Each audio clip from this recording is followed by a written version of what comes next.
పల్లి TV news కి స్వాగతం. ఆలేరు నియోజకవర్గంలో ఇంటిగ్రేటెడ్ రెసిడెన్షియల్ పాఠశాలను ఏర్పాటు చేయాలని, ఎంఎస్ బిల్లులను పెంచాలని రోడ్లు భవనాల శాఖ మంత్రి శ్రీ కోమటిరెడ్డి వెంకటరెడ్డి గారు, ఆర్టీసీ శాఖ మంత్రి శ్రీ పొన్నం ప్రభాకర్ గారితో కలిసి తెలంగాణ రాష్ట్ర ప్రభుత్వ ఆలేరు ఎమ్మెల్యే శ్రీ బీర్ల ఐలయ్య గారు డిప్యూటీ సీఎం భట్టి విక్రమార్క గారికి ఆదివారం రోజు మెమోరాండం అందించారు.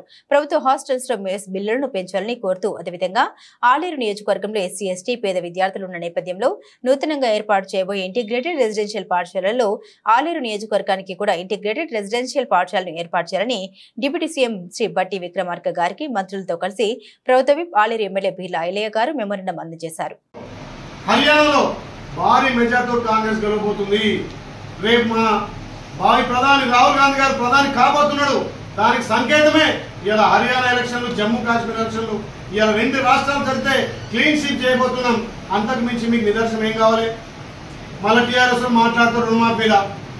మీరు 10 ఏళ్లలో ₹1,00,000 ఎన్నిసార్లు దీన్ని తంటాలు పడ్డారు? ఔటర్ రింగ్ రోడ్ అమ్ముకుంట్రి, రాష్ట్ర సంపద అమ్ముకుంట్రి, భూములు అమ్ముకుంట్రి, కాళేశ్వరం మీద దోసుకుంట్రి. మీరు చేసిన 7 లక్షల కోట్లకు ఇలా రాష్ట్ర సంపదలో పావుల వంతు మీరు చేసిన బాకీలకు మితి కడుతున్నాయ్యా. మరి దీన్ని దృష్టిలో పెట్టుకొని మీరు మాట్లాడాలి. 10 ఏళ్ళు చేతగాక దోచుకొని దాచుకొని మా గౌరవ ముఖ్యమంత్రి కడుపు కట్టుకొని మీరు చేసిన అప్పులకు, మీరు చేసిన తప్పులకు కడుక్కుంటా ముందుకు పోతుంటే ఈ రకంగా ప్రచారం చేసుడు కరెక్ట్ కాదు. మీరు కూడా ప్రభుత్వానికి సహకరించండి, సూచనలు ఇవ్వండి. ఏ రకంగా ప్రజలను కాపాడుకుందాం, ఏ రకంగా సంక్షేమం అభివృద్ధి ముందు తీసుకుపోతామో ఒక ప్రతిపక్షంగా మీరు మాకు సలహాలు ఇవ్వాలని చెప్పి బీజేపీ వాళ్ళకు, టీఆర్ఎస్ వాళ్ళకు కోరుతున్నాం. రాగానే మొదటగా మహిళలకు గౌరవించి మా అక్క చెల్లెలందరూ కూడా ఏకమై కాంగ్రెస్ పార్టీకి హారతులు బట్టి ఇలా ప్రభుత్వం తెచ్చిరు, ప్రజాపాలన తెచ్చింది మా అక్క చెల్లెలే, మా తల్లులే. ఏ స్కీమ్ పెట్టినా మా గౌరవ ముఖ్యమంత్రి రేవంత్ రెడ్డి గారి నాయకత్వాన మా అక్క చెల్లెల పేరు మీద పెడుతున్నాం. 90 కోట్ల మంది మహిళలు ఉచితంగా ఆర్టీసీ వినియోగించుకున్నారు. మా అక్క చెల్లెల కోసం 500 గ్యాస్ ఇస్తున్నాం. మా అక్క చెల్లెల పేరు మీద ప్రతి ఇంట్లో 200 ఇంట్లో ఉచిత విద్యుత్ ఇస్తున్నాం. ఇంకా రేపు ఏ స్కీమ్ ఇచ్చినా, రేషన్ కార్డు కానీ రేపు ఇంకేది ఇచ్చినా మా అక్క చెల్లెల పేరు ఇస్తున్నాం. కాంగ్రెస్ పార్టీ మహిళలను గౌరవించే పార్టీ. ఎక్కడో ఆవేశంగా అక్క అన్న మాటకు మీరు తప్పులు తీసి దాన్ని వక్రీకరించి చూపించడం కరెక్ట్ కాదు. ఏదున్నా కాంగ్రెస్ పార్టీ అంటే మహిళలకు పెద్దపీట వేసి మహిళల గౌరవం కాపాడే పార్టీ కాంగ్రెస్ పార్టీ. ఒక ఇందిరమ్మ, ఒక సోనియమ్మ ఇలాంటి వాళ్ళు కాంగ్రెస్ పార్టీలో మహిళలకు పెద్దపీట వేసి ఇలా మహిళలకు గౌరవం పెంచి, ఒక మీరా కుమారి కనీసం మీ పార్టీలో మీ అధికారం ఉన్నప్పుడు మహిళ మంత్రి మీరు మహిళల గురించి మాట్లాడితే అది విడ్డూరంగా ఉంటుంది. అది వాళ్ళ విజ్ఞతగా వదిలేస్తున్నారు. మా చెవులే కాలవుతున్నాయి. హైడ్రా అనేది ఎందుకు? అక్రమార్కుల గుండెల్లో రైలు పరిగెట్టడానికి హైడ్రా. ఎవరైతే చెరువులు కానీ, కుంటలు కానీ, నాల కానీ, ఎఫ్టెల్ కానీ, చెరువు చిక్కం కానీ ప్రభుత్వ భూమిని ఆక్రమించుకోవాలంటే గజగజలాడాలి. గౌరవ మాజీ ముఖ్యమంత్రి గారు ఏమన్నాడు? మూసీ పరివాహక ప్రాంతం మీద అక్రమాలను కట్టు కూర్చాలని చెప్పి మూసీ రివర్స్ ఫ్రంట్ ఏర్పాటు చేసిందే మాజీ ముఖ్యమంత్రి కేసీఆర్ గారు. ఆ రోజు నువ్వు కూర్చోమంటే చక్కగా నీకు దమ్ము ధరలే కూర్చలే. మా ముఖ్యమంత్రి వచ్చి ఎవరైతే నిరుపేదలుంటే వాళ్ళకి డబుల్ బెడ్రూమ్ కానీ ఇందిరమ్మ ఇల్లు ఇస్తామని చెప్పి మేము భరోసా ఇస్తున్నాం. వాళ్ళ కాంపిటీషన్ ఇస్తా ఉంటున్నాం. హైదరాబాద్ సుందరీకరణ చేస్తా ఉంటున్నాం. మీరు మాటలకు పరిమితి, మేము చేతులకు పరిమితి. పేదోడికి మేము అండగా ఉంటాం. పేదోడు ఇల్లు పోతే ఇల్లుకి ఇల్లు ఇస్తాం. అతనికి రూపాయికి ₹3 కాంపెన్సేషన్ ఇస్తాము. మీరు మల్లన్న సాగర్ కానీ, కొండపోచమ్మ అందెందుకు ఆలేరు కాన్ఫరెన్స్ లో బస్వాపూర్ ప్రాజెక్టు కడితే ఇలా తండాలు లేకపోతే ఇంతవరకు వాళ్ళ డబ్బులు రాలే. మీరా మా గురించి మాట్లాడేది? మీరా నీతులు చెప్పేది? మీ పని సక్రమంగా లేకనే కదా తెలంగాణ ప్రజలు ఇంట్లో కూర్చోబెట్టి మమ్మల్ని ముందు తీసుకొచ్చిండ్రు. తెలంగాణ ప్రజలు, తెలంగాణ ఆడపడుచులు, తెలంగాణ ఉద్యోగులు, తెలంగాణ నిరుద్యోగుల నుంచి వస్తున్నటువంటి ఆదరణ చూసొరవలేక వాళ్ళ పింకు మీడియా, మా మీడియాలని మా మీడియా సోదరులంతా నిజం రాస్తున్నారు. వాళ్ళకు సంబంధించి సోషల్ మీడియా, వాళ్ళకు సంబంధించి పింక్ మీడియా తప్ప మిగతా మా విలేక సోదరులు, మీడియా సోదరులంతా కూడా ఇలా రేవంత్ రెడ్డి గారి నాయకత్వం బాగుంది, రేవంత్ రెడ్డి గారి అభివృద్ధి బాగుంది అంటుంటే వాళ్ళ సోషల్ మీడియా పింక్ మీద చేసేంత మాత్రాన మాకేం కాదు. తెలంగాణ ప్రజల ఆశీర్వాదం ఉంది, తెలంగాణ రైతుల దీవెన ఉంది, తెలంగాణ నిరుద్యోగుల అండ ఉంది. తప్పకుండా ఇవాళ మా గౌరవ ముఖ్యమంత్రి నాయకత్వాన మా డిప్యూటీ సీఎం గారు అదేవిధంగా పొన్నం ప్రభాకర్ గారు ఆర్ఎండ్బి మంత్రి కోమటిరెడ్డి వెంకటరెడ్డి నాయకత్వంలో ఇప్పటికీ 25 ప్రతి నియోజకవర్గానికి ఒక college model school residential school corporator school లాగా ధీటుగా పెట్టాలని పెట్టాం. మా ఆలయం కూడా శాంక్షన్ చేయాలని ఇవ్వాలి. మా గౌరవ ముఖ్యమంత్రిని, మా డిప్యూటీ సీఎం గారిని, మా కోమటిరెడ్డి వెంకటరెడ్డి గారిని, బీసీ సంక్షేమ శాఖ మంత్రి పొన్నం ప్రభాకర్ గారు అడగడం జరిగింది. ఈ వారం 10 రోజుల్లో ఆ రెసిడెన్షియల్ కూడా ఆన్లైన్ శాంక్షన్ కాబోతుంది. కుటుంబాల నుంచి ఒకటే ఉన్నాయి కాబట్టి నేను కూడా ఆశిస్తున్నాను. తప్పేముంది? మా ముఖ్యమంత్రి మీద, మా అధిష్టానం, మా ఏఐసీసీ మీద నా నమ్మకం ఉంది. తప్పకుండా నాకు కూడా అవకాశం కల్పిస్తారు. ముఖ్యమంత్రి రేవంత్ రెడ్డి గారి నాయకత్వాన ఇరిగేషన్ శాఖ మంత్రులు ఉత్తమ్ కుమార్ రెడ్డి గారు, ఈ ప్రాంత అభివృద్ధి దాత మా పెద్దన్న కోమటిరెడ్డి వెంకటరెడ్డి గారి సహకారంతో నవాపేట నుంచి రిజర్వాయర్ నుంచి, తపాసుపల్లి రిజర్వాయర్ నుంచి, కొండపోచమ్మ రిజర్వాయర్ నుంచి, మల్లన్న సాగర్ నుంచి ఇప్పటికే ఇక్కడ రాజాపేట, ఆలేరు, తుర్కాపల్లి, గుండాల, ఆత్మకూరు, మోత్కూరు దాటి ఇలా అడ్డగూడు వరకు కూడా గోదావరి జిల్లాలో పాలన జరిగింది. దానికి సహకరించిన తెలంగాణ ముఖ్యమంత్రికి, మా మంత్రులకు, ఈ ప్రాంత నాయకులకు ప్రత్యేకంగా ధన్యవాదాలు తెలియజేస్తూ, ఈ ప్రాంతం ఇంకా కూడా చాలా చెరువు నింపాల్సిన అవసరం ఉంది. చిన్న చిన్న కాలువలు తవ్వుకుంటూ, చిన్న చిన్న ప్రాజెక్టులు నింపుకుంటూ ఆలేరును సస్యశ్యామలం చేయడం, ఆలేరుకు గోదావరిని తేవడమే ధ్యేయంగా పనిచేస్తున్నాం. కాబట్టి ఇలా కొంతమంది దుర్మార్గులు, చాతగాని వాళ్ళు గతంలో ఒక మాదిరిగా ఇప్పుడు ఒక మాదిరిగా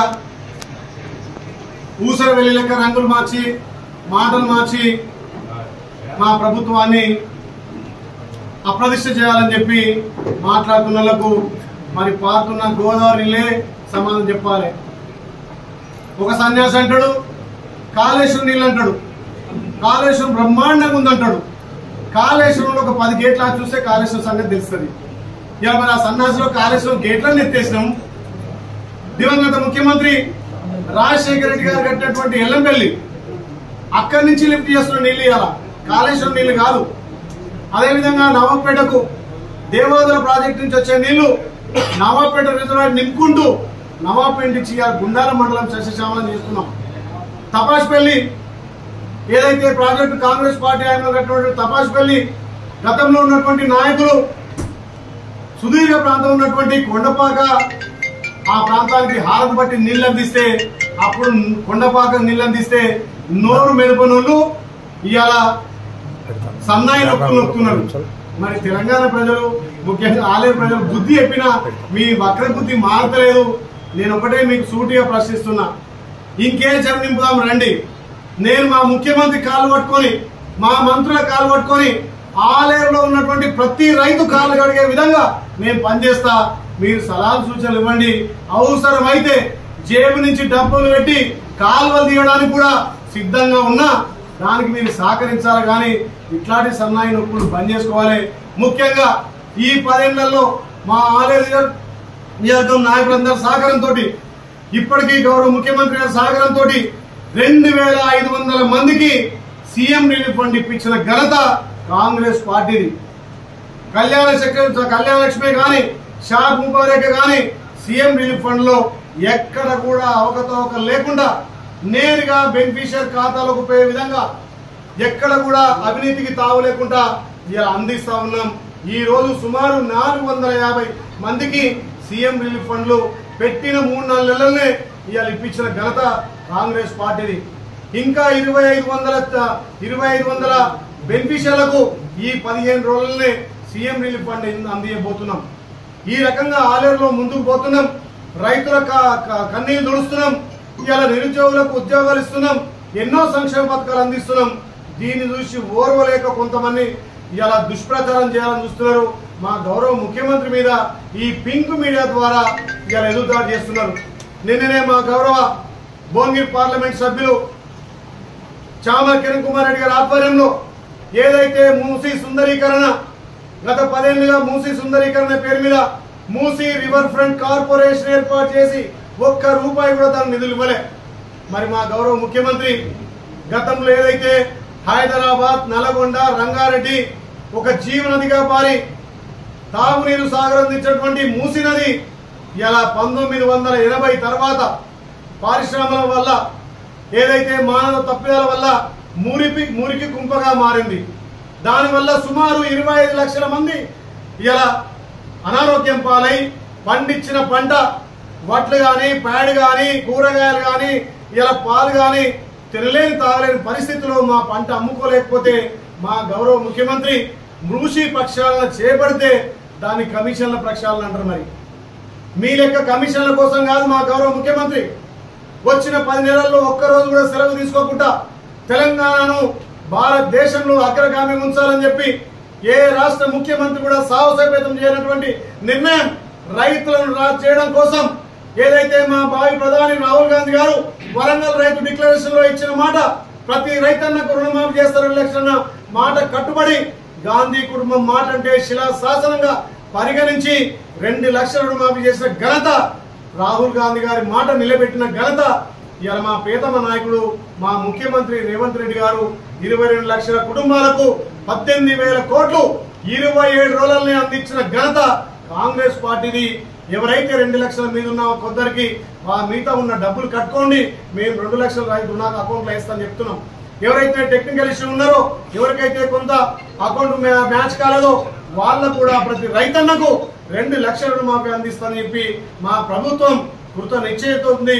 గౌరవ ముఖ్యమంత్రి నాయకత్వాన తప్పకుండా మూసీ రివర్ ఫ్రంట్ ఏదైతే ప్రక్షాళన చేసి ఆ మూసీ ద్వారానే గోదావరి నీరు పారిస్తానని మాటిస్తున్నాం. ఈ సంవత్సరంలో మూసీ ప్రక్షాళన చేసి తప్పకుండా మూసీలో గోదావరి నీరు పారించే ఘనత కాంగ్రెస్ పార్టీది, గౌరవ ముఖ్యమంత్రి రేవంత్ రెడ్డి గారిది. దీన్ని కూడా జీర్ణించుకోలేక పింక్ మీడియాలు బీజేపీ మీడియాలు దుష్ప్రచారం చేస్తున్నాయి. మరి మీరు ఎవరైతే అడ్డొస్తారో నిన్ననే ఒక వార్నింగ్ ఇచ్చినాం, ఎవరైతే అడ్డొస్తే మేము తొక్కుకుంటా పోయి చేస్తామంటే ఒక ఆయన అంటాడు, ఒక ఆమె అంటది. తొక్కుకుంటా అవుతే మీరు ఎన్ని పాపాలు చేస్తే మేము ఊపుకుంటాం అనుకున్నారా? మీరు పాపాలు చేస్తే ప్రజలే మిమ్మల్ని శిక్షించారు కాబట్టి మేము తెలంగాణ ప్రజల కోసం కట్టుబడి తెలంగాణ వ్యవసాయాన్ని తెలంగాణ అభివృద్ధి రంగాన్ని ముందుకు తీసుకుపోవడం లక్ష్యంగా ముఖ్యంగా ఆలేరు అంటే మొదటి అక్షరం ఆలేరును అగ్రగ్రామం ఉంచడమే నా లక్ష్యంగా. ఆలేరు ప్రజలకు ఆ రోజు మాట ఇచ్చిన నేను నాయకుడు కాదు సేవకుడిగా పనిచేస్తున్నా. అదేవిధంగా ఈ 10 నెలల్లో మా నాయకులు మా జిల్లా అధ్యక్షులు మా మార్కెట్ కమిటీ చైర్మన్ మా మండల పార్టీ అధ్యక్షులు బ్లాక్ అధ్యక్షుల సహకారంతో ఇలా ముందుకు పోతున్నాం. మీ ప్రజల దీవెనతో ఆలయాన్ని అన్ని విధాలు అభివృద్ధి చేస్తామని చెప్పి మాట ఇస్తున్నాం.